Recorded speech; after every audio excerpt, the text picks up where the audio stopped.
ఏంటి అసలు 4 రోజుల నుండి పనే దొరకట్లేదు, ఏం చేయాలబ్బా? రే తమ్ముడు, ఇంట్లో తినడానికి ఏం లేవురా. తినక 2 రోజులు అవుతుందిరా, చాలా ఆకలిగా ఉందిరా. అవునక్క, సరే అక్క, ఎవరింటికైనా వెళ్ళి అడుగుదాం పదక్క. సరే తమ్ముడు, వెళ్దాం పదా. అక్క, కొంచెం అన్నం ఉంటే పెట్టండి అక్క. అనలేదమ్మా.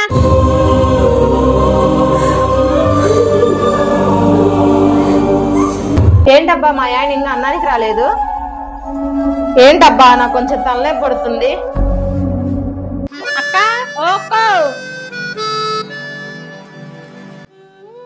ఏం కావాలమ్మా? అక్క, చాలా ఆకలిగా ఉందక్క, మీ దగ్గర అన్నం ఉంటే పెట్టండి అక్క. లేదు తమ్ముడు, అన్నం కొంచెమే చేసిన. అన్నం తిని 2 రోజులైందక్క, కొంచెం అన్నం ఉంటే పెట్టక్క. లేదమ్మా, నాకు మా ఆయనకి మాత్రమే వండుకున్నాము. అక్క, మిమ్మల్ని చూస్తుంటే చాలా మంచిదానిలో ఉన్నారక్క, కొంచెం అన్నం పెట్టండి అక్క. అక్క, ఇప్పటికే చాలా మందిని అడిగామక్క, ఎవరు అన్నం పెట్టలేదక్క, నువ్వైనా పెట్టక్క. సరే, వీళ్ళు ఎంత ఆకలి అంటున్నారు కదా, వీళ్ళు ఆకలి తీర్చదు, నేను మళ్ళీ అయినా వండుకుంటా. అక్క, మాకెవరు అన్నం పెట్టలేదక్క, కానీ నువ్వు మా ఆకలి తీర్చావక్క. అచ్చం మమ్మలాగే అనిపిస్తున్నావక్క. ఇప్పుడు మా ఆయన వస్తాడే, వెళ్ళి అన్నమన్నా వండుతా.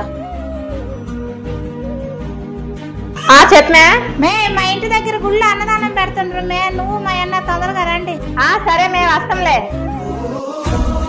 ఈ వీడియో నచ్చినట్లయితే లైక్ చేసి సబ్స్క్రైబ్ చేసుకోండి. నెక్స్ట్ వీడియోతో కలుద్దాం.